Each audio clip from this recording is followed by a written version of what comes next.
Welcome to home of independent, fearless and credible journalism. On Joy News tonight, the Supreme Court unanimously dismissed an application filed by John Mahama seeking a review of an earlier ruling affirming the right of the chairperson of the Electoral Commission not to testify in the ongoing case. Yes. We are of the view that the applicant has failed to satisfy the court that new or important matter resulted from the reference to the constitutional provisions referred to. In the result, the application fails and it is hereby dismissed. Federal Bureau of Investigation says it has busted a Ghana-based criminal enterprise with the arrest of 6 of its ringleaders in the U.S. on charges of laundering more than $50 million. And will you support a bill to extend retirement from age 60 to 65? A business minister designate for fisheries and aquaculture promises to make the shortage of premix fuel a thing of the past if given the nod. I will also introduce some other measures that will help to mitigate the shortage of fuel. My name is Aisha Ibrahim. Joy News Prime comes to you live from our studios in Kokomlimle on your digital terrestrial TV, because we are free to air on Go TV channel 144 and DSTV channel 421. Do stay tuned in.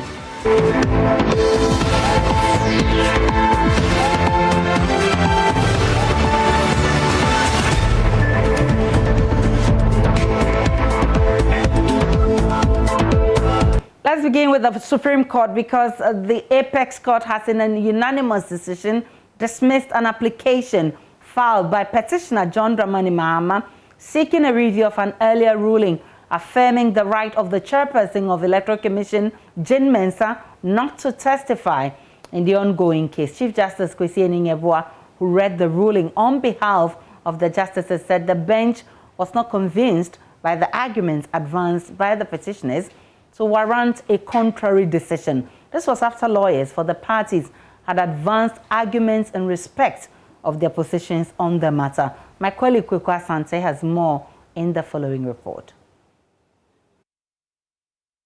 The Supreme Court has again, in a unanimous decision, dismissed a review application filed by lawyers for former President John Mahama, which sought to challenge the decision of the Apex Court not to compel the chairperson of the Electoral Commission, Jane Mensah, to testify in the ongoing election petition. The 9-member review panel held that they were not satisfied that new or important legal matters had been referenced to justify the petitioner's call for a review. According to lead counsel for the petitioner, the court should review the decision because the court failed to refer to sections in the Evidence Act of our representations made by the EC chairperson in her earlier affidavits in court. A trial judge would be within his rights, even under the Courts Act, to summon a witness. A trial judge would be within his rights to do that. But, my lords, we considered that the circumstances that were before you, based on their own conclusive presumption, made it appropriate at that point for there to be a ruling that she should testify and therefore be subject to cross-examination. Both first and second respondents argued that the application did not meet the stipulated criteria in law for a review. It's our submission that there has been no fundamental errors of law which have occasioned a miscarriage of justice or constitute exceptional circumstances to warrant this court reviewing its decision. My lords, it is our respectful view that this application does not appropriately invoke the special review jurisdiction of the court. Here is how the court ruled after hearing arguments from both legal teams of the petitioner and the respondents. Counsel submitted that this court in the ruling and the review failed to consider we have considered the submission on the effect of Section 26 of NRCD 323. We are not persuaded that the issue of statutory estoppel urged on us by the applicant's counsel by reason of not specifically referred to in the ruling under review renders the ruling per incuriam. We have also taken into consideration the applicant's reliance on Article 19, Clause 13, and 296 of the 1992 Constitution. Yes. We are of the view that the applicant has failed to satisfy the court that new or important matter resulted from the reference to the constitutional provisions referred to. In the result, the application fails and it is hereby dismissed. Lawyer for second respondent Akoto Ampao is calling on the court to award cost against the petitioner for abusing court processes. Very well, all right. But my lord, I think that the court should be amenable to grant costs even in constitutional matters. Please, we won't. When there's, I'm not talking about in this one, when there's a continuous abuse of process. I think that it should be possible. On rumors that spokesperson for the petitioner, Dr. Dominic Aini, had been cited for contempt by the court, another spokesperson, Sami Jemfi, disclosed that no official court process had been served on Dr. Aini. First of all, Dr. Aini is not in court today and is not with us here because he lost a friend and he had to go for the funeral. That is why lawyer Tony Leta is also not in court. So he's not in court not because of any alleged contempt proceeding that has been brought against him.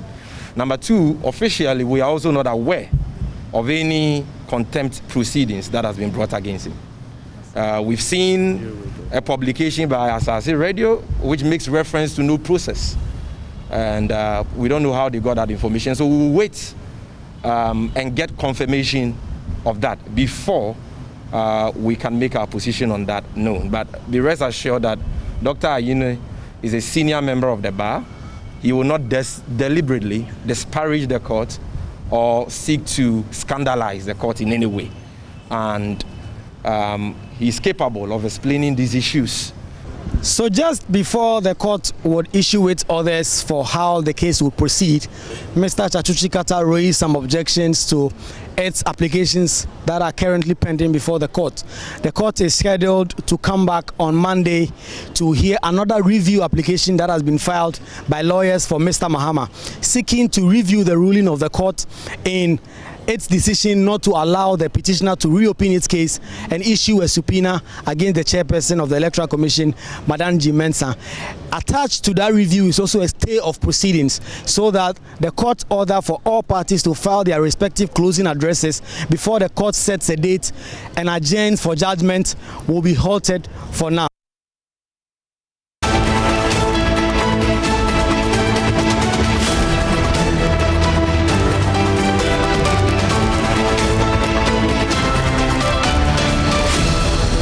There's no evidence to suggest that hydrogen peroxide has the potential to reduce COVID-19 infections. That's according to the WHO. So far, the study does not prove that, the studies that are available. And as WHO had already said, in all countries, if there is a reasonable reason to believe that one product is effective against coronavirus, we are ready to support them for a study. But for the time being, there is no evidence that supports that affirmation. Over.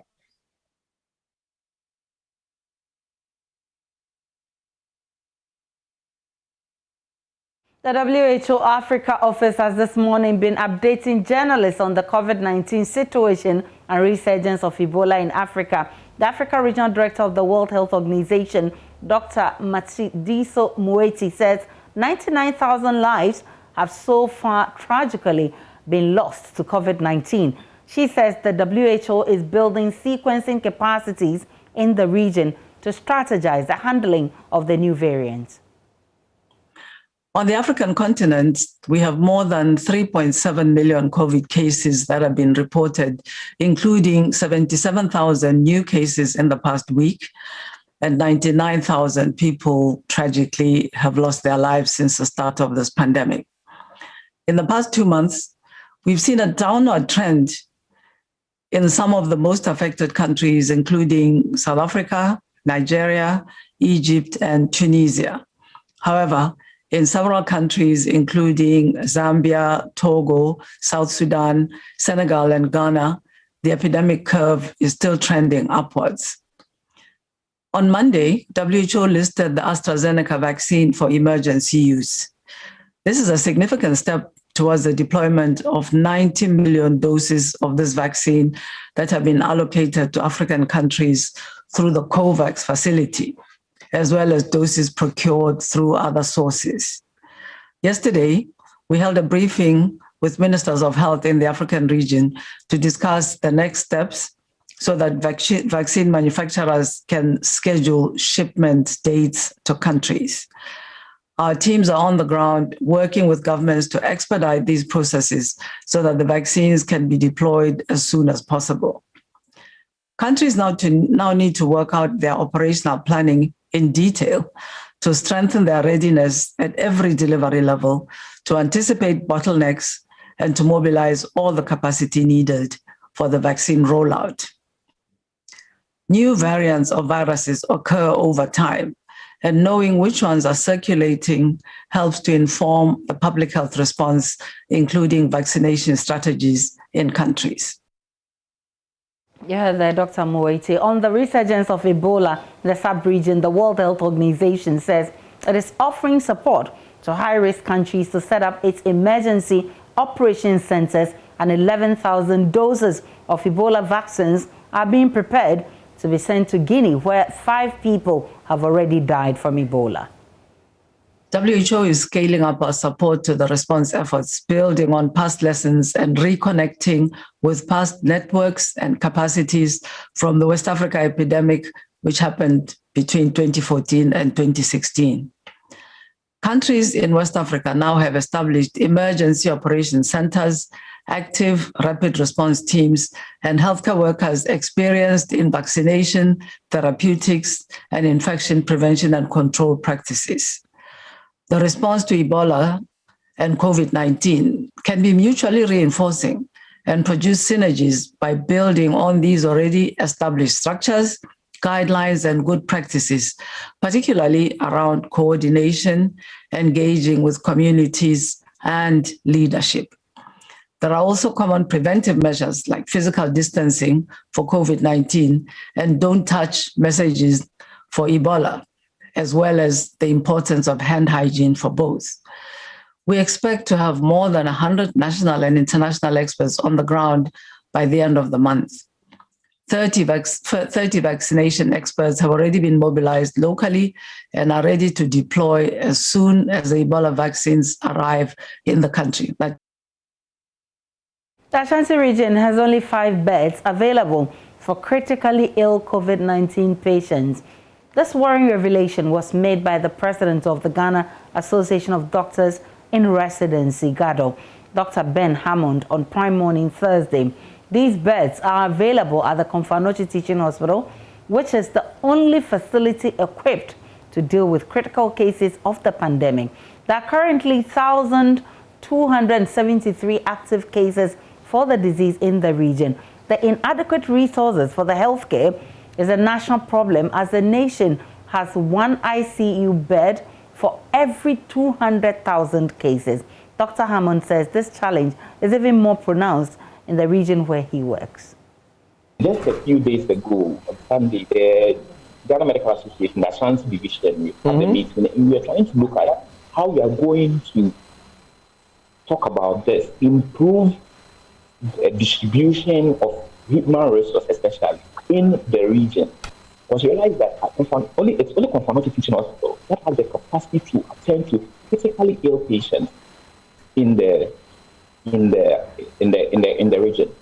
Of the rest of the facilities, including Master South Hospital and the others, were supporting with the moderate to severe ones, but the critical ones were all in Komfanochi. Only the Komfanochi Teaching Hospital can treat critically ill persons in the Ashanti region. With COVID-19, yes. That's worrying. What's the capacity of Komfo Teaching Hospital to deal with critically ill persons? So at the treatment center, it's a 23-bed facility to treat COVID-19. And out of that, for critically ill patients, let's have about 5 beds for critically ill patients. And you remember at the beginning, we highlighted what is needed. So these are patients who may need one form or the other for respiratory support. So these are the beds that have been earmarked for critically ill patients. So just 5 beds. Let's now speak with the Ashanti Region GMA President, Dr. Pakwesi Beidu, who joins me via Zoom for more. Are you aware that the region has only 5 beds for critically ill COVID-19 patients? Yeah, good evening, Aisha. Good evening to your listeners. Yes, what my colleague said is right. And in fact, it's an analysis that was done by us. What I mean by us is the Ghana Medical Association in the Ashanti region. So we looked at the situational report in the region, and then we also went to the treatment center. Luckily, Dr. Hammond is also an executive of the Ghana Medical Association in the Ashanti region. And so we did this analysis, and we realized that on daily basis, Ashanti region records between 150 to 170 patients. And out of these, 5% translating to between 7 and 8 patients daily coming in as critically ill or severely ill. And on average, each critically ill patient spends between 15 to 21 days. So you can look at the disparities. And then we looked at the capacity of the treatment center. And as he rightly said, it's only Komfo that is seeing the critically ill patient. And it's not even a proper ICU. It's just a ward where 5 beds has been dedicated to the management of critically ill, 5 out of the whole lot. The whole treatment center is 25 bed capacity. And if you are getting on average 8 patients coming in. So we did this analysis and other proposals and presented same to the Regional Director of Health Services, Dr. Chinkwan. We met him at his office together with the Deputy Director of Clinical Care a week ago, I think last week, Friday. And we presented a paper on our analysis and also what we think should be the way forward. And it's instructive to note, when we met, the picture painted was so gloomy. Aside Komfo, as we said, the regional hospital that sees Kumasi South is the regional hospital. They are supposed to take care of, is like the Greater Accra Regional Hospital for Accra. And the whole region, the whole Ashanti region, I mean Ghana Health Service, doesn't have a single doctor anesthesiologist. And the whole regional hospital has just 2 critical care nurses to deal with. Oh yes, that's the situation in the region. And this was after we did this analysis, and when we met the Regional Director of Health, he confirmed that. So you realize that it's only Komfo that has doctor anesthesiologists and some critical care nurses. So the proposal we put forward was, 1, we were proposing the use of the Bekwai Hospital, which was commissioned recently, I think last year by His Excellency the President, that if we can have a centralized, we have splinter facilities taking care of the COVID patients. So we are not surprised we are losing so many patients. So we wanted a centralized facility where we can concentrate the limited resources we have in dealing with those who are severely and critically ill. So we made this proposal that, look, we could use the Bekwai Hospital, but then we were told they've already started using it, so that's not going to be feasible. The other facility that was proposed was the Frimpong Boateng Medical Center, which is on the table. But then we're told by the Regional Director of Health Services that the Minister of Health I'll say designate. I don't know whether he's been confirmed or not. Dr. Bedu, I guess this is affecting or it's impacting critically on COVID-19 care. But have you engaged the Ghana Health Service about this situation?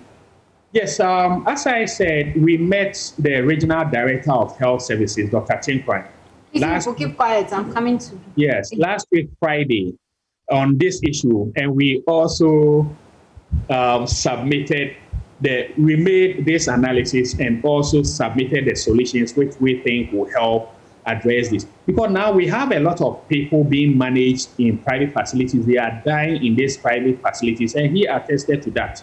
And what is making it serious is these people die, and the private facilities tell their relatives that, oh, it was just a pneumonia, when in actual fact they were COVID cases. So instead of following the normal protocol for handling suspected COVID deaths, they are sent to private mortuaries. So you realize that the tests are not even done. So that's the situation in the Ashanti region, and it's impacting severely on the management of COVID-19 cases. In the interim, how do you intend to resolve this issue since it's affecting the fight against COVID-19? Yes, so the Ghana Medical Association, the region, told them that since most of our members, the various specialties which Ghana Health Service doesn't have, and this fight is not about Ghana Health Service or the teaching hospital, it's about managing the COVID-19 center, managing the pandemic. So we agreed that the military hospital, which is not completed at Apari, okay, the ICU, I mean the emergency section is almost done. And what is left are some few things, and I think the major thing is the electricity to the center. So if that can be completed, and we were told that the health minister designate visited the facility and has promised that that could be done within 4 to 6 weeks, which we think is too such a long time, because on average, most of the deaths we keep repeating coming up from the region are not reported because they die in private facilities and all that. So what we are reporting are even more than what is being reported out there. So we made these proposals that if they can hasten the work at Apari, I think negotiations can be done between the government and then the military. It's a military establishment. But in this instance, there is nothing like the military and then the civilians. It's about Ghanaians. So it's if about we can Ghanaians. put in the work there, and then we develop this, because it's a big, if you've seen the place, the emergency is big, and it can handle all manner of critically ill patients. And the staff, I mean, the Ghana Health Service, the Ghana Medical Association, the nurses, we have dedicated and indicated that we are ready to move to these centers. Once it is ready. I'm grateful that you joined us. Dr. Pakwesi Bedu is Ashanti Regional President of the Ghana Medical Association. Now, the U.S. Federal Bureau of Investigation says it has busted a Ghana-based criminal enterprise with the arrest of 6 of its ringleaders in the U.S. on charges of laundering more than $50 million. According to the FBI, the scams include romance scams, targeting the elderly, business email compromise scams, and even fraudulent COVID-19 relief loans. The FBI's William F. Sweeney, in a statement, said the victims were reluctant to come forward because they feared embarrassment or reputational damage. 4 of the accused had between them controlled more than 45 bank accounts in which more than $50 million had been deposited between 2013 and 2020. The statement alleged a vast majority of the deposits consisted of large wire transfers and check or cash deposits from various US-based individuals and entities. The statement added, as part of the investigation, 4 luxury vehicles suspected to have been purchased with the proceeds of fraud had been seized, the statement said.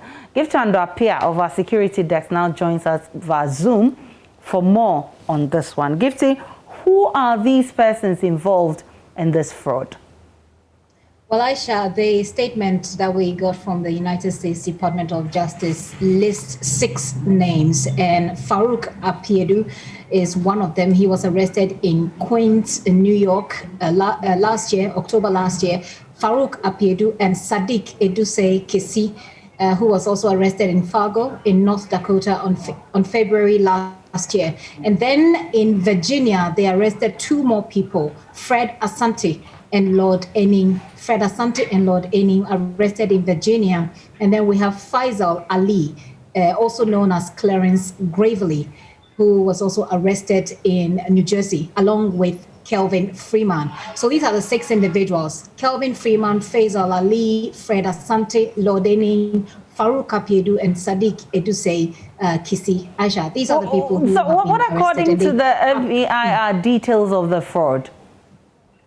Yes, so they apparently belong to a scamming ring called the Enterprise. The name of the ring is called the Enterprise, and they're telling us that they originate, or that group is originated here in Ghana, although the arrests were made in the United States of America. So what they have been charged of generally is fraud and money laundering. Specifically, there is business email compromise scams that they were engaged in, which is email spoofing. Essentially, they impersonate people, or they create email messages with forged sender addresses, and they make money from businesses. And then they also were involved in romance scams.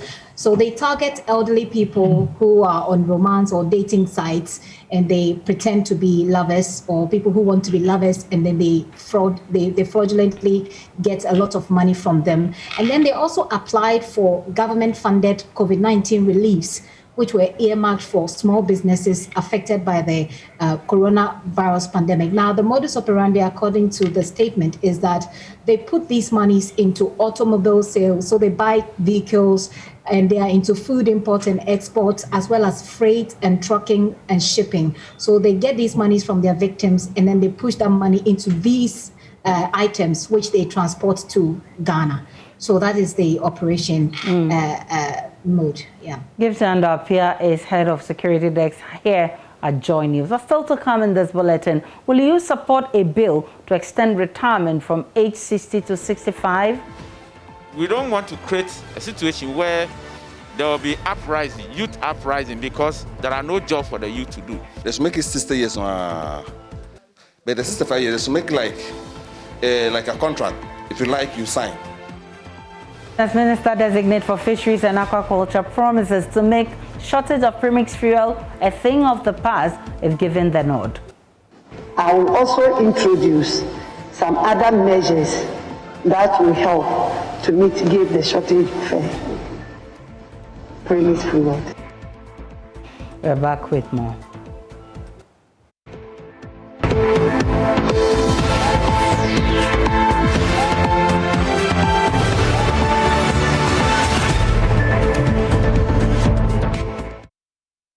Hello, good evening. Welcome to Business. I'm Charles Aite.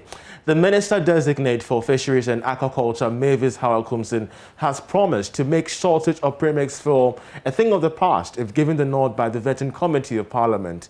In recent times, there's been news about strange shortages of premix fuel, leaving many fisher folks in the capital partially unemployed, while the artificial shortages spawned a black market for the product. But according to Howell-Kumsin, who took her turn at the ministerial vetting, she's prepared to adopt an alternative and permanent solution to this problem. Yes, we've heard a lot about the issues of premix fuel. Fishermen, the right people are not getting it, or it's being diverted one way or the other. Mr. Chairman, I know very well that improving on the Vice President in collaboration with the Fisheries Commission and the former minister have tracked the vehicles for the distribution of the fuel. Mr. Chairman, when I get the nod, I'm going to take it from there and make sure that this premix will be available for all fishermen at the fishing site to do their fishing. And I will also introduce some other measures that will help to mitigate the shortage of premise food. Honorable Nominee, what is fish farming? What is fish farming? And what are some of the advantages of fish farming? Thank you, Mr. Chairman. I'll try my best.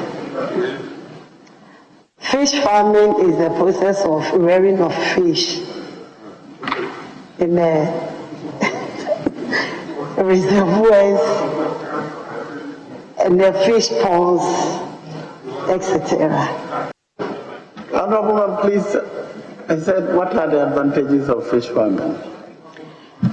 Thank you, Mr. Chairman. One advantages of fish farming is it makes the farmer earn some income. It also increases fish in our community for consumption. Thank you. Honorable Chairman, when Honorable Shari Aite was Minister for the sector that you are doing, when approved, a number of cold stores were built across the regions. All of these, a number of cold stores, all of these are now white elephants. What will you do about them? For instance, you go to Jamestown, Cape Coast, Azine, and Mountford and so on. What will you do about them? Thank you, Mr. Chairman. Mr. Chairman, when given the nod, I will find out what exactly the problems are with the cold stores, and we will revive them accordingly. Thank you. That's the Minister Designate for Fisheries and Aquaculture, Howard Compson there. Away from that, with a new jackpot worth over 320,000 cedis, Star 787 has lottery rewards, and unemployed a whopping 20,000 cedis unique prize. Here's more. With over 23,000 winners bagging home amazing cash prizes in the just-ended draw last Saturday, Mr. Tewia Ban Ampiaboni from Amasaman, a suburb of Accra, emerged the unique prize winner bagging home a whopping 20,000 cedis. Mr. Ampiaboni, who was represented by his wife, shared his desire to well establish his family business and focus on their pending building project. He encouraged all to take their chance with the Star 787 hash mobile lottery, as it is real beyond dreams. As for me, I think that before, say we Azan or you be 419, but when I read, I realize it's true. I wish everybody to come in, to come and join it. It's true. It's not 419. It changed my life. I doesn't know that I can win 20,000 Ghana cedis, but Star 787 hash make my life better today. So I'm happy. Richard Akotobanfo, head of customer experience, says Star 787 hash offers a golden opportunity to participants to stand a chance of winning the new 328,000 cedis jackpot this coming Saturday, in addition to thousands of other cash prizes. Packed with the Saturday regular Star 787 hash draw, there is the special Tuesday draw where 50 players each pocket 200 cedis, as well as the special Thursday draw where 6 players are rewarded 1,000 cedis each. This Saturday, Star 787 hash is giving you the opportunity to win 328,000 Ghana cedis with only 5 Ghana cedis. Minya, you have seen this before. We have done 1 million Ghana cedis, we have done 920,000 Ghana cedis and more. This is your moment to win 328,000 Ghana cedis with only 5 Ghana cedis. What are you waiting for? Just pick your phone, dial Star 787 hash to play now. It could be your turning moment. We have sports coming up next. I'm Charles Aite.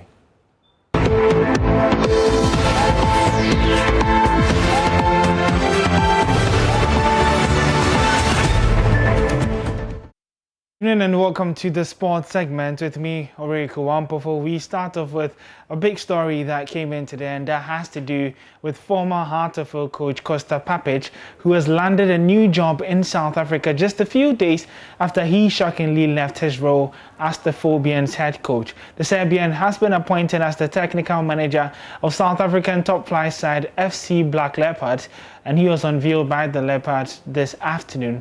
just 3 days after Harteveldt accepted his resignation.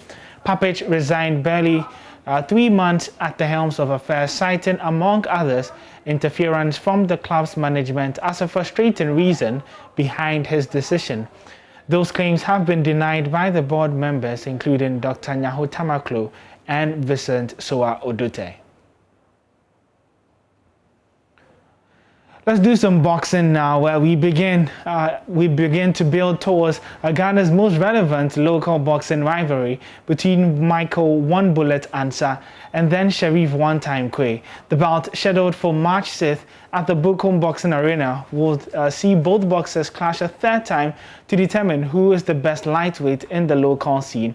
With the score at 1 win apiece, Michael Ansah, who emerged the winner of the last bout, is confident he will repeat the dose this time round. I think this fight will be very easy for me because I'm training hard, and that fight not come on that much, and that the virus come and spoil all the things where I do. But this time, I want to tell my fans that they should watch Sheriff Quay very well. Right now, I'm prodigal son, and I'm prodigal son. So everybody should watch this fight very well, and they will enjoy Sheriff Quay fight in that night. Okay, final words. What is your message to, Michael Ansah, the One Bullet? I don't want to talk plenty because I'm training. I'm training ahead the fight, so all my fans should look at the first square. What will go happen? Okay. For me, I got any film to go because me, I don't think I got any film to go. So for this trip, anybody third round, I hope actually he can't pass round 3 because round 3 I'll give him accurate because I'll give him accurate round 3. Okay, what is accurate? Actually, Papa. Okay, so your message to him is that you're going to give him a round 3 knockout. What if he goes beyond round 3? Sheriff Quay is a procrastination because Mugodu get bafi get many get bafi work the tell won't get bafi they feel again. You know me, I don't think I get Sheriff Quay he can dominate, he can't dominate it. So if Sheriff Quay try make, I'll give him accurate because Sheriff round 3 you fall down, round 2 you fall down, round 3 I'll shoot him off because Sheriff Quay is lacking etiquette. What style can he beat me? What bosses he meet? I meet George Ashi Tom Kolo Luashe pretty bosses. What bosses he meet? Sheriff Quay, I want to tell my fans, say all my fans come early. If you don't come early, come and watch your money. So all my fans come early because Sheriff Quay is a tuteless boss. I come by. Well, an interesting bout that promises to be. But let's quickly head to live score to see the latest in European football action, and that has to do with the Europa League currently ongoing. Manchester United added another goal to make it 4-0, and they beat Real Sociedad away. It looks as if it's game set match in that tie. And then AC Milan, there's been a late equalizer in their game as well. Tottenham Hotspur have also increased their lead and ended up winning their match by 4-1. Well, let's do some more stories and talk about the Under-20 AFCON, where we did see Tunisia in action. Now, they beat Namibia in Group B to ensure that they almost seal qualification to the next round.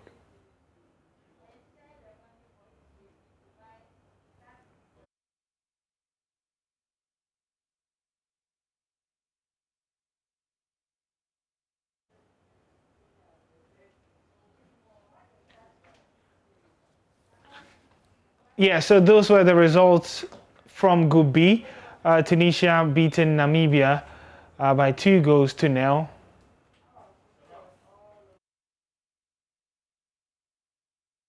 So we're bringing you more in the second belt when we bring you other sports as well. My name is Oreko Wampofo. Until I see you then. It's bye-bye for now.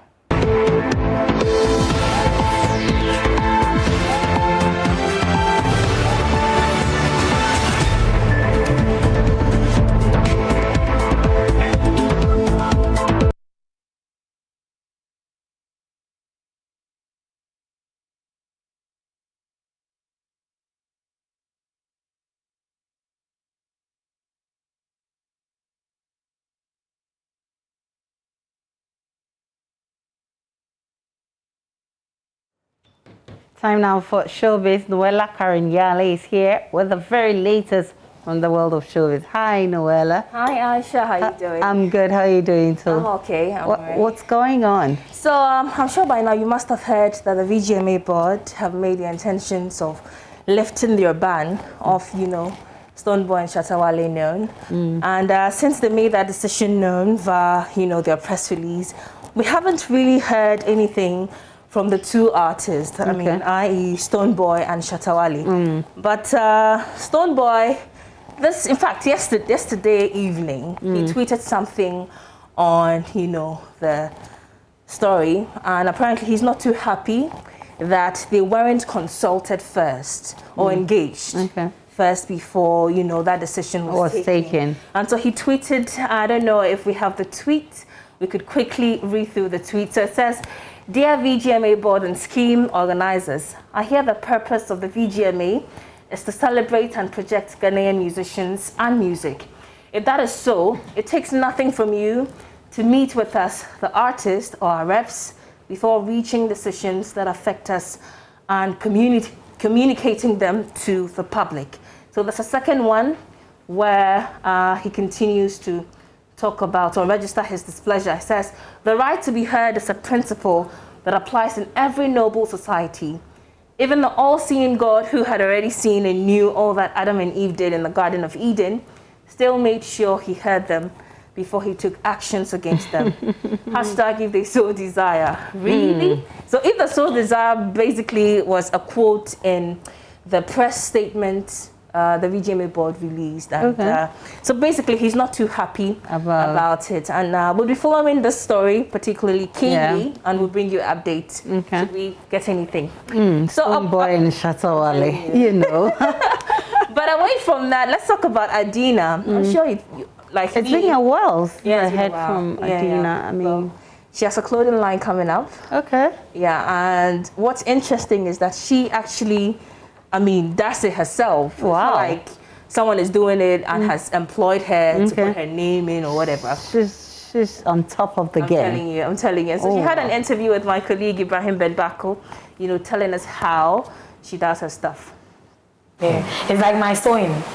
If I see you a sew? style, yes. You sew? Yes. Whoa. So if I see a style that's nice, I'll make it. Do you draw the patterns and design, or you do everything and sit behind the machine yourself? Okay, so sometimes, mostly we get inspiration from everywhere. These days, it's all pictures I have your Pinterest. So if I see a style that I like, I'll imagine how I can maybe put print somewhere, because print is important to me. Put print somewhere because I feel like then that gives me my identity. And then I know how to do the whole cutting, getting the pattern, cutting, sewing. But because of my workload these days, I'll just maybe delegate or find someone to put it together for me. We make clothes in my house, so it's either I'm wearing my mother or the workers there, or I've also got other designers that I work with. So is this something you picked from mom, or is something you you picked from mom? I picked it from my mom, and I remember growing up, she always wanted us to, me and my sister, to take after her and do the design. I was like, oh no, me, I sing. The song is not my field. I have to focus on the music. Look at you. As time was going on, I had fabric at home. There were machines at home. I wanted stuff made. I would worry my mother, she would mind me. So she went to town one day. She came back, had made a skirt and a top. I'm going out with my friends, and I needed an outfit. So that's really how it started for me. It came out of necessity. I needed an outfit. I needed it down. My mom wasn't doing it for me. So I just went online, found patterns, and I cut it and I made it. And that's how it started. I was like, okay, if I can make it, then I can make this. I can make this. I can make this. Do you sew your own, outfit you use for performance and videos? Used to. You used to. Wow, that's interesting. Very interesting story. She's not only a musician, she's talented, she's creative. Very creative. I look forward to that clothing line. Me too. But let's do one international story. It's quite exciting. Stevie Wonder, American singer, songwriter, record producer. He has made his intention of move it permanently to Ghana known. Oh, wow. And he said that during an interview he had with Oprah Winfrey. We brought you excerpts. That's a feather in our cap as Ghanaians. And it will be surprising to see him. He's been here before. Yeah. And it will be good to see him again. Yeah. Thank you for bringing us showbiz. That'll be it. Those of you watching on Joy Prime, that'll be it. The news continues on Joy News.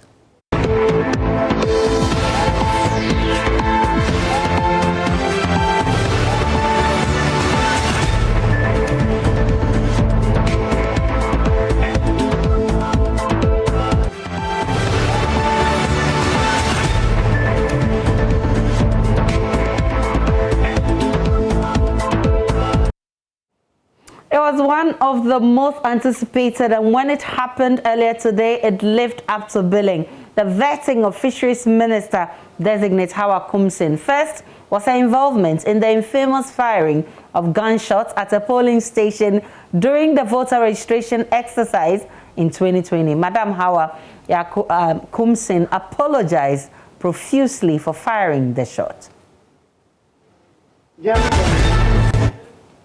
Of voters in the year 2020, on the June 20th, there was such incident. Mr. Chairman, regrettably, it was unfortunate incident, Mr. Chairman, which I wish it never happened on that day. And I don't also pray that it ever happens again in the history of our politics in Ghana. Mr. Chairman, I want to seize this opportunity to also apologize to the people who were so scared on that day. It was in defense of myself because I felt my life was in danger, the circumstance that I found myself. That day, I thought I needed to have saved my life by defending my life there. But Mr. Chairman, I also want to plead with this committee that the issue is before the police for investigation. I wouldn't want to say much about it. Thank you, Mr. Chairman. Madam Hawa Kumsin was also asked to respond to the stealing of over 400 tricycles from the offices of the Northern Development Authority under her watch as Minister in charge of Special Development Initiatives. A supervising minister of SADA, which was transformed into the Northern Development Authority, that some party activists in Tamale raided the offices of the Northern Development Authority, took away those tricycles, which led to the resignation of Dr. Majid Haruna as Chief Executive of Northern Development Authority. You see, the most painful thing, Chair, in this country is convicting the innocent. Probably Dr. Majid Haruna and his family have their reputation in tatters, yet they are innocent. Somebody in the name of the party probably is responsible for that loot. Will you assure this committee that you investigate the matter and ensure that those who undertook that criminal activity are punished? Yes, Mr. Chairman, I will. Why is it taking you so long as minister not to have followed up? Because somebody had to resign on principle that, look, I am not aware of this, I did not sanction this, yet he has suffered, and those who took the activity are walking free. How can we trust that as minister you uphold the laws of Ghana? Thank you, Mr. Chairman. As I mentioned, the case is with the police. And so until the investigations are done, I cannot take any action. Thank you. Madam Hawa gave a caveat that English wasn't a language native to Ghanaians in explaining an earlier statement she had made about government's one village, one dam policy. One V, one D. We are not constructing meaningful dams. Honorable Hawa Kumsin, can you please explain what you meant by this statement? There was a question whether the dams we are constructing are that of the Akosombo Dam. And I said no. We are constructing community dams. And those dams are constructed within the community. So sure, we don't expect big dams. And Mr. Chairman, as we all know, so maybe the way I wanted to put it was, well, I said English is not our mother tongue. So what I really meant was not the word I used, but not to say that the dam was not a meaningful dam. Thank you. And then to wrap it up was a laughing moment between herself and MP for Dododio Nilante van der Poel. So first, I want to ask the honorable nominee, what are the three main subsectors within the fishing industry in Ghana? The fishing industry, the three main subsectors. Yes, honorable minister. Yes, honorable nominee, we're listening to you. Ignore them, both sides of the house, and address me, please. Thank you, Mr. Chairman. Mr. Chairman, I don't understand the question very well, so it's very difficult for me to answer it. No, member, can you break it down for her for me, please? Unfortunately for me, I don't know how to rephrase this question because very simple, straightforward question. Subsectors. If you take the whole fishing industry, which sectors are identifiable, which whether it's what do you call the marine subsector? Mr. Chairman, I'm verifying. That's not fair. I'm verifying. Mr. Chairman, that's not fair. Mr. Chairman, that's not fair. What are the three subject branches you can? Mr. Chairman, I said I didn't understand the question. Just I wanted to be now, sure of what he was talking about. Yes. Now, yes. I said, what are the three main subsectors within the fishing industry? We have the marine sector, aquaculture, and then the inland. Some students at the University of Ghana are kicking against a proposal by Boko Central MP Mahama Yariga for the review of Article 199 of the 1992 Constitution, which pegs the mandatory age for retirement at 60. Mahama Yariga, during the vetting of Minister-designates for Employment and Labor Relations, indicated that he will be sponsoring a private member bill to get the requirement reviewed to 65, arguing it will allow for maximizing the expertise of employees. But the students say this will rather worsen the country's unemployment situation. Anor Kranting has more in the following report. I am sponsoring a bill which is proposing that we should further amend the Constitution to extend the compulsory retirement age from 60 to 65. This was a proposal made by Baku Central MP Mahama Yariga as the Employment Minister designate Ignatius Bafwewa appeared before Parliament's Appointment Committee. This is in spite of an early amendment to Article 199 of the 1992 Constitution, which provided for public servants to be given contracts of up to 5 more years after they are due for retirement at age 60. This proposal, as was made by the Honourable Member of Parliament for Baku Central, has been attracting a lot of reaction, especially within the student community at the University of Ghana. We don't want to create a situation where there will be uprising, youth uprising, because there are no jobs for the youth to do. So I think that that proposal should be rethink through again, because the expertise can still be tapped by 55, 50 years, so that by 60, we can allow the old ones to go and rest. It doesn't seem like a good reason to me. How about the high number of students who are being churned out every day into the graduate category and don't have any jobs to do? Recently, Mr. Mahama Yariga, sponsored a private member bill to have school fees taken off for students. I don't think Mr. Mahama Yariga expects that these students come out and then job spaces that would have been available for them are still occupied by gray-haired people. We already have such special categories. If you go to Kolebu campus, for example, you see very old lecturers over there, and the reasons are clear. Medical expertise are something that we need people with more experience to do that. It's not something we should go ahead and generalize in the entire public service. Because we as a country, we need to hone on these individuals' expertise just so that we could grow the country. Some of these people are coming from times when none of us were available. And you know, when people are on retirement, they begin to forget about all of these things that they used to do. So rather have a better way. But what about workers within the public sector who will be directly affected by the passage of this new bill if it's so brought to Parliament by the Honorable Mahama Ayariga? They should make it 60 years, but the 65 years, they should make like a contract. If you like, you sign.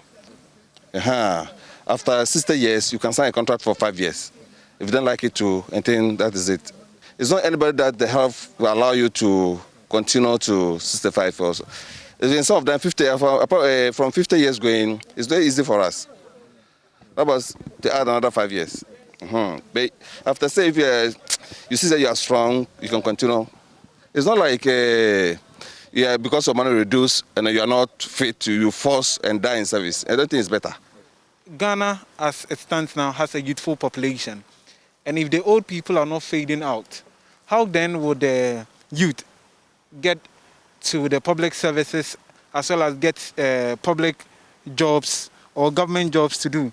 And now if you watch most of government or public services, these directors and other directors, CEOs and the rest are people who are even above 60 already. And in the next 3-5 years, we see that they will fade out. But now that they want to move it to 65, that means they would also have the, contract. That would even extend it to 70 and sometime even 75. But how do we transfer expertise and the quality of human resource from older employees within the public sector to fresh graduates and other younger employees who are just entering the job market? At the age, if they are thinking of actually moving it to 65, and indeed they move it, I feel that at the age of 60, they should have a lot of mentees around them. You understand? So if you're going to, if the position is not a political appointment, with that one you may never know because election determines who gets what, right? But if it is just public service, how about you have people whom you feel you're going to hand over to? How about you have them around you? You have them follow you around. You have them do the work that you feel that you're supposed to do. Because that is the only way we can actually transfer the skills from one generation to the other. Create additional space within the already existing infrastructure that we have so that we get to have more people also. Some people also come with fresh ideas and not make it look as if the other people are the ones who have better ideas. Then also we have to look at the documentation of information on the roles that people do. I think that what we lack here, yes. So then that even when somebody's even gone and we don't get the opportunity to have a mentee or a mentor relationship, I get to read about the things the person has done. Let's create space and infuse them into the systems to work. The fresh graduate student can do that. If you take services like the immigration service, the police service and all that, you want to maintain people above 60? We cannot do that. We should infuse our students into the system. They should be more focused on the youth. Even though the National Pensions Act stipulates that public sector workers must proceed on retirement at age 60, the Honorable Mahama Ayariga believes that reviewing that to 65 will take away unnecessary pressure from pension funds and also create an avenue for government to tap into the rich expertise as being held by these employees. For Joy News, Manuel Kranting. Let's now speak to a labor consultant, Seta Bloso, for more on this. Good evening to you. Many thanks for your time. Mr. Bloso, what's your own evaluation of the proposal as was so made by the Honorable Mahama Ayariga? Is it feasible?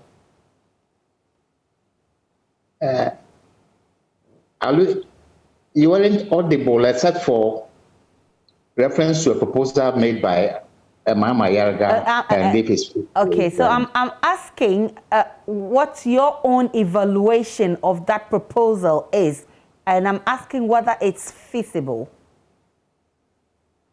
Well, we need a comprehensive review of the pension system in Ghana. We've operated the Act 766 under the new pension scheme since 2010. Age is a factor. It's a very important factor in pension. But it's not only age. You know, our pension system has been described as an example of the insecurity of social security. And this was from a research conducted by the Institute of Economic Affairs. The example of insecurity of social security. It's not only age that is a factor. We need to look at a lot in the Pensions Act, which includes age. But before you touch age, you need an actuarial study of or take it like an actuarial study with a census, a working population census, and a census generally. So these are, so it's you can't take age and deal with age alone, like extending to 65.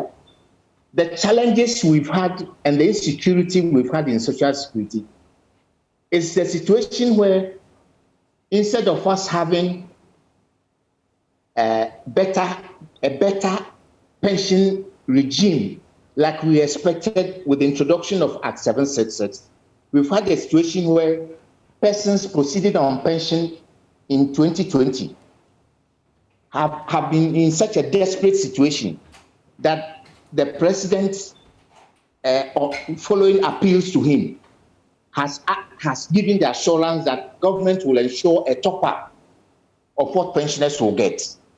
That is a situation that is completely not what we expected. But you see, you can hide the problem by extending the pension age. When you extend the pension age, what you do is to postpone the problem. Because we have a problem now that we need to deal with. Yes, and we tried to deal with that problem in 2015. In 2015, persons who were due for pension were shifted sort of. They were lifted off the two-tier pension scheme. And then 2020, we came head-on with the problem. So we need to deal with the issues. How is pension being managed? There is a lot that a forensic audit honest, a lot of thievery, a lot of fraud. Have those monies been retrieved? Have persons that were recommended for prosecution been prosecuted? Have companies that were involved been prosecuted? So for you, a number of things need to be put in place before we can even think of shifting the age from 60 to 65.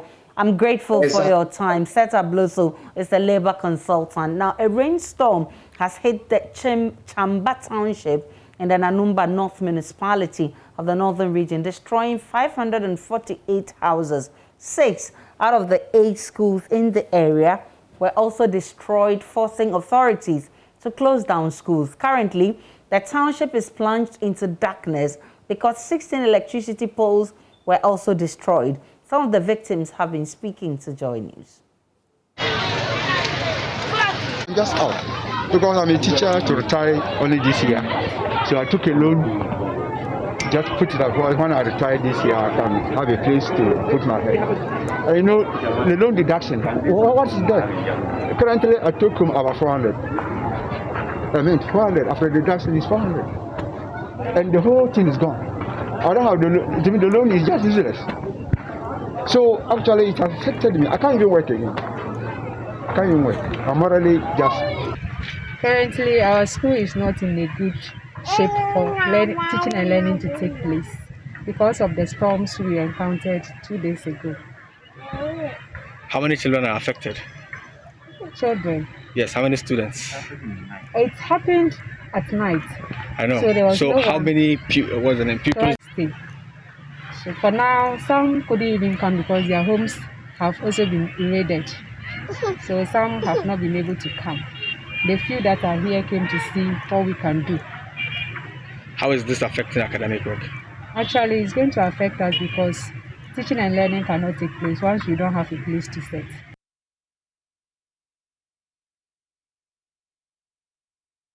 Mayor Nadmo Municipal Director Mawindal Tigananya told Joy News 6 other communities which were also affected are yet to be assessed. Let's get more from regional correspondent Martina Bugri. Martina, where are residents expected to pass the night since 548 houses have been destroyed? What we are told is that they are expected to patch with their neighbors whilst they mobilize resources to fix their homes. Now, I must say that the whole township is in a wreck, and that's just one of 6 communities everywhere. Probably destroy the police station being destroyed, schools and several other things. We are told that people would have to sleep with neighbors whilst they mobilize resources. Fortunately, the MP for the area, the defense minister, Dominic Nittle, presented some roofing sheets to some of them. They are expected to start a reconstruction, and then within the next few days, they can be able to return to their homes. But he says that they are also going to mobilize on a larger scale to get NADMO to go back to the community next week so that they can at least bring the people up a bit so that they can restart life. The Defense Minister, Dominic Nitiwu, who told the area this morning, said he was donating 3,500 pieces of roofing to the homes. I mean, have you seen those items? Yes, they were right at the place where the chief palace. He presented them. They were in he had just offloaded them where he handed them over to NADMO. I must say that he says that this is just a bit of what he is going to do, but they are also going to mobilize more so that they can be able to support. It's affected a lot of people, and so they would need extensive help. Martina Bugri is our Northern Region correspondent. I'm grateful that you brought us that update. Let's now listen to the Minister for Defense, Dominic Nitiwu, who assured NADMO it would return next week with support. And if there is any rain, then it will be a big problem for her. NADMO has come with me to assess the general damage. So far, in Chambatan alone, over 500 houses are affected. We have Bungupa, where I was born, we have Sogon, we have Kumati, we have Sabunjira, we have Afajili. All these towns are affected in the issue that the rainstorm that happened 3 days ago. But as a form of support for the people, I'm also the Member of Parliament. I quickly organized 175 packets of zinc, which is 3,500 individual pieces of roofing material, zinc, for them to give to communities to quickly see what they can do to support them. At least those that are in dire need, these 3,500 pieces of zinc can quickly be given to them. As we're moving around, you saw people trying to put back the old zinc. They can then replace it with these new ones as a cushioning effect.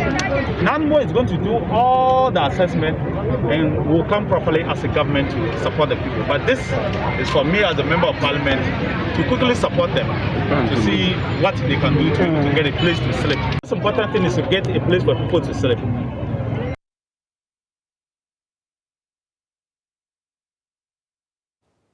Sexual and gender-based violence is on the rise as a result of the coronavirus pandemic.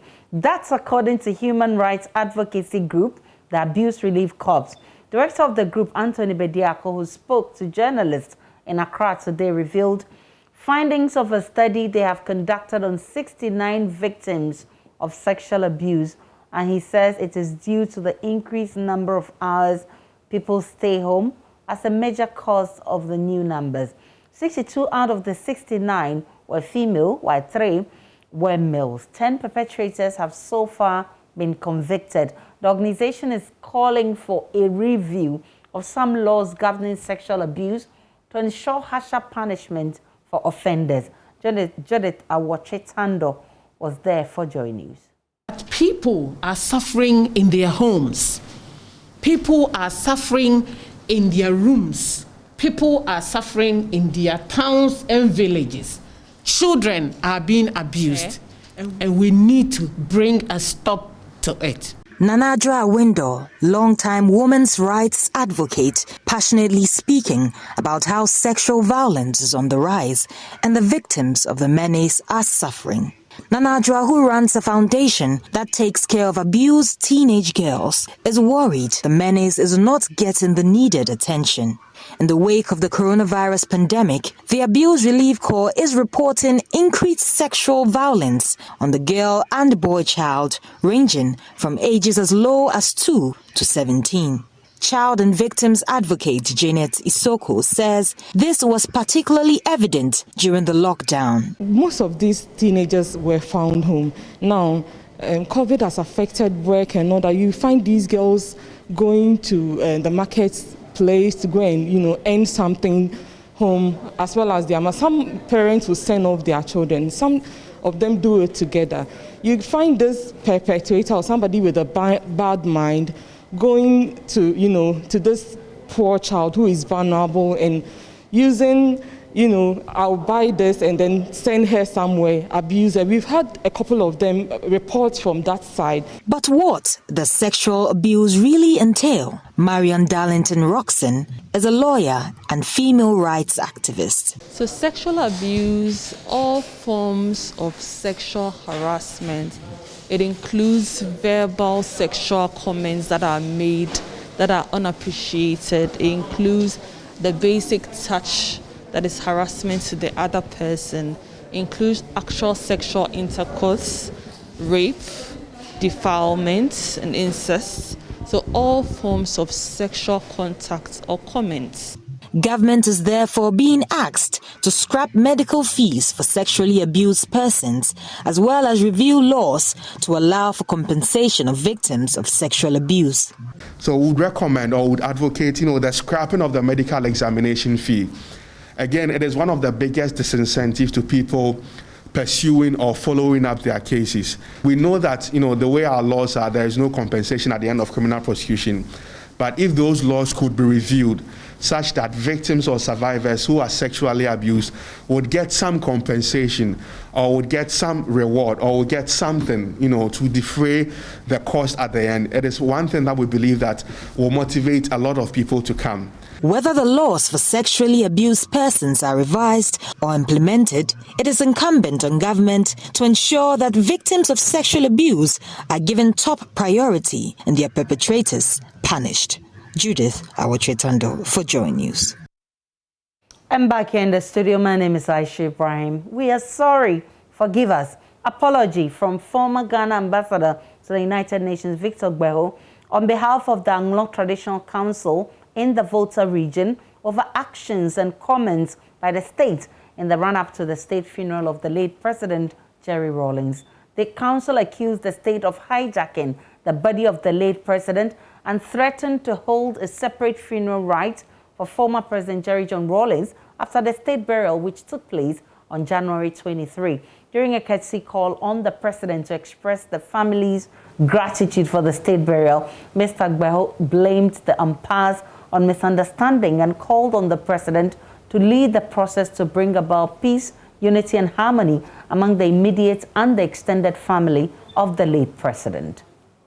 We had a lot of friction on our side, particularly with the traditional heads back in Anglong, and unfortunately we were not able to completely deal with that matter before the funeral. Nevertheless, we would like to ask you to forgive us for the kind of scene that we created throughout this funeral. Now, we also know that a lot of the general public has openly criticized our people for the strong stand that they stood against the decision to give a state funeral and all that it implies. But we want to say that it was unfortunate that a few circumstances arose that caused that kind of intransigence. However, now that we have put it all behind us, we on our part will also try and achieve greater unity and harmony in our in the Anglo state, so that on future occasions we will not be seen to be scattered as we have displayed on this occasion. He also thanked the President and nation for the befitting funeral accorded the late President Rawlings. At the behest of the widow of our former president, to convey the special gratitude, first of the family, and especially of the widow, to you and your staff for helping us to give our former president a fitting send-off. We have come at this time because we do not want to delay the expression of our gratitude to you, to your staff, and of course to the country for the kind of funeral that we experienced. We are particularly grateful to Your Excellency for the personal involvement that you showed, the leadership that you showed in planning and executing the state funeral of President Rawlings. President Akufo-Addo says he was neither upset nor worried about the stance adopted by the Anglo Traditional Council before and after the funeral. He indicated his willingness to ensure unity among families. I owed it as a duty to him, to the former First Lady, to his children, to make sure that he got a befitting funeral. I'm happy that virtually everybody who participated and observed his funeral, his final funeral rites, was satisfied that the right thing had been done by the Ghanaian state to this very, very outstanding figure of our history. So to that extent, that is why I use the word that I'm happy that we were able to go through this exercise. I think some of the things that happened in the course, well, for me, I come from a very fractious family of long standing. Anybody who knows a little bit of my history will tell you. So I'm not particularly upset or worried about what happened. At the end of the day, we were able to manage it and get to a good conclusion. Hopefully, going forward, we'll be able to manage it in the same manner so that the harmony and the peace and understanding that we require in these circumstances should come.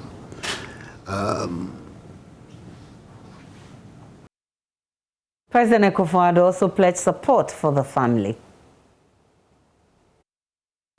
He's left us a widow who herself has been a very large figure in modern Ghanaian history. His children, one of whom is already a member of parliament, and the others, the son. We have all to put our heads together to make sure that their present and future is also secured. I think it's it's a responsibility that I feel personally. A situation whereby such a man goes and then his descendants and situation after him degenerates into something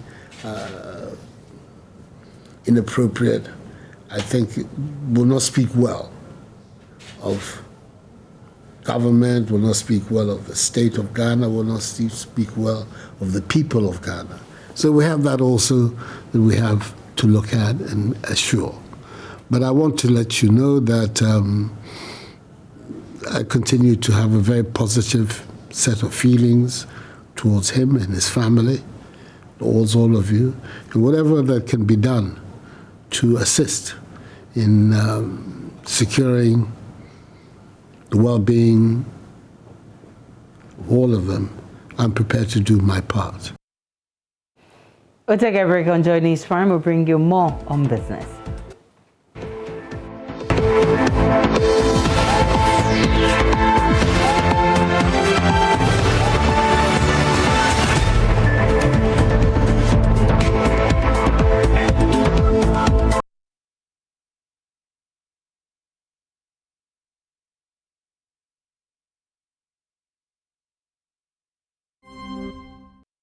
Hello there, it's time for business. I'm Charles Aite. You will have to pay more for some bank charges or fees, particularly electronic transactions henceforth.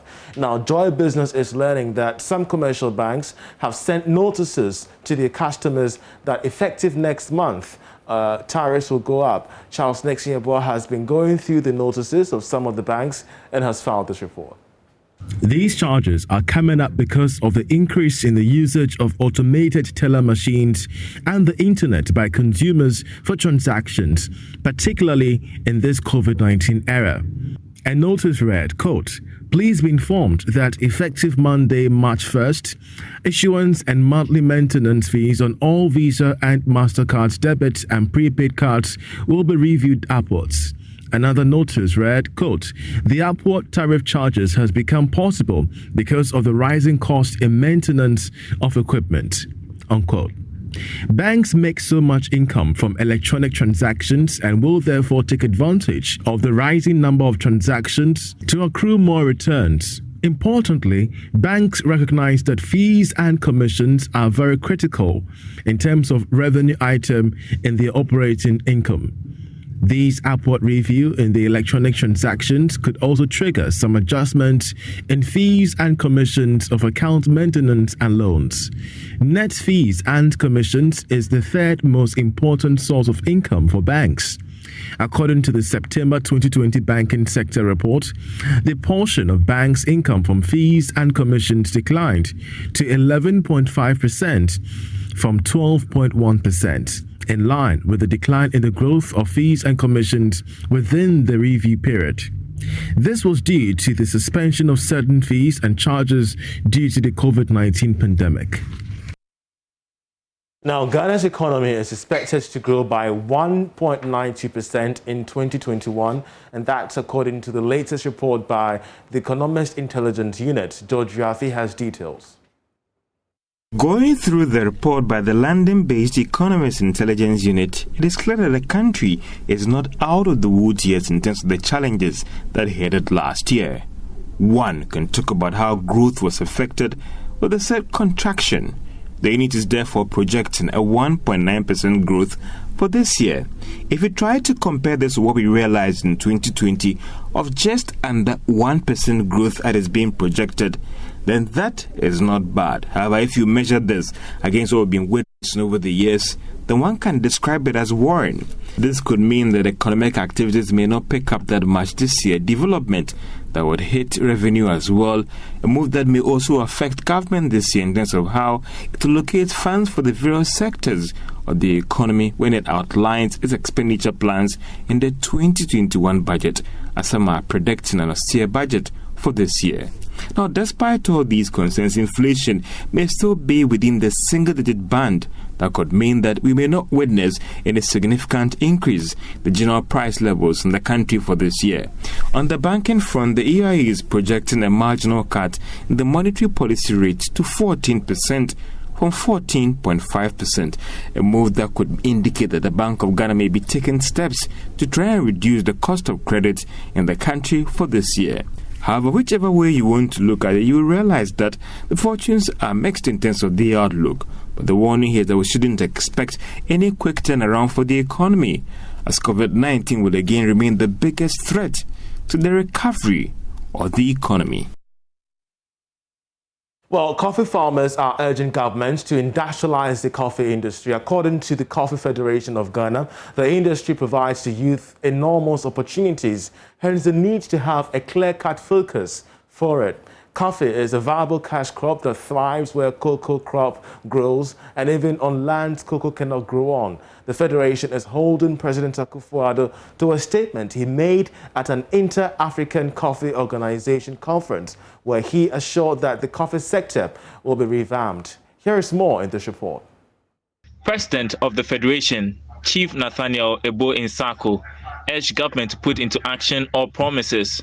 The coffee farmers are targeting revenue of 2 billion cedis by 2030.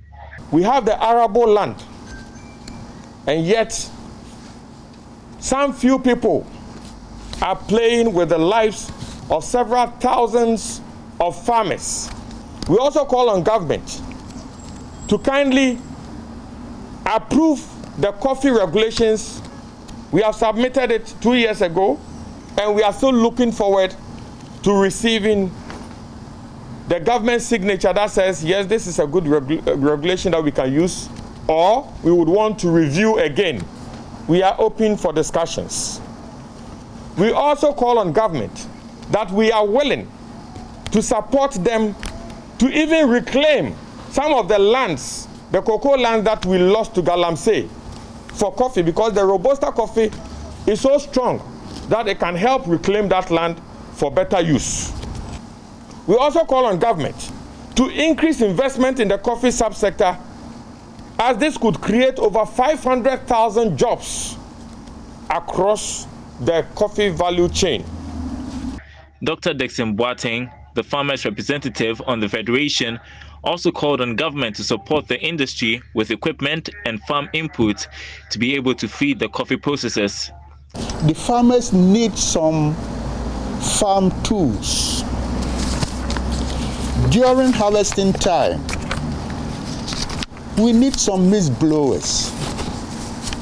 The cocoa industry has people who go around with machines to spray. I mean, such are the things that we need during harvesting time. Insecticides, sacks, and if possible, hauling machines. Because for us to feed the indigenous coffee processors, for the farmers to supply the exporters, we need to haul our coffee. Representative for indigenous coffee processors, Doreen Tete, also appealed to government to put in place measures to provide farmers with viable seedlings and a scheme for soft loans. We are saying that government should put in place measures to support us or assist us attain soft loans or highly competitive interest rate loans, increase the livelihood of farmers by providing them with other incentives that comes with their job, and then also provide sustainable jobs for our women, because from the few experience that I had in coffee, women are very active when it comes to processing of coffee. Meanwhile, President of the Coffee Buyers and Exporters Association, Kwame Eduteria, has called for a clear system where coffee farmers are aware of their regulatory body. When the Trade Development Board was formed, it's known that coffee is not among the commodity. Now it was put under Cocoa Board. We had earlier decided that coffee should have its own secretariat and its own board and its own ministries. everything centered on coffee should be developed by its own board, like the federation that you have set for. And if you are going to put coffee under cocoa board has its own priorities on cocoa. Then who is going to develop the coffee sector? And that's it by way of business. Sports is up next.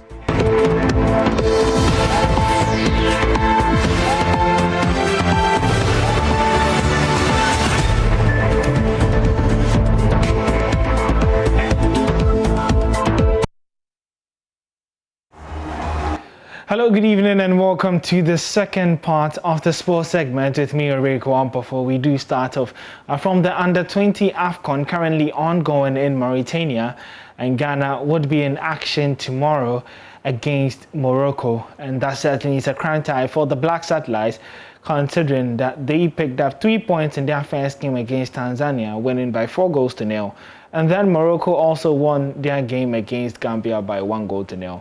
A win would certainly put the Black Satellites in the next round of the competition.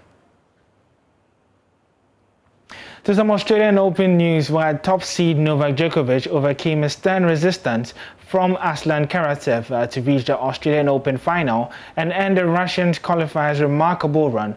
Despite the world number 114 causing moments of tension, Djokovic had enough quality to win 6-3, 6-4, 6-2. The 33-year-old Serb won the final 4 games to finally shrug off Karatsev. And that's how we wrap up the bulletin tonight. My name is Aisha Ibrahim. Many thanks for watching. For more news, log on to myjournline.com. We have all the updates there. Up next is PM Express Business Edition with George Riathi. Stay tuned. Enjoy the rest of our programs.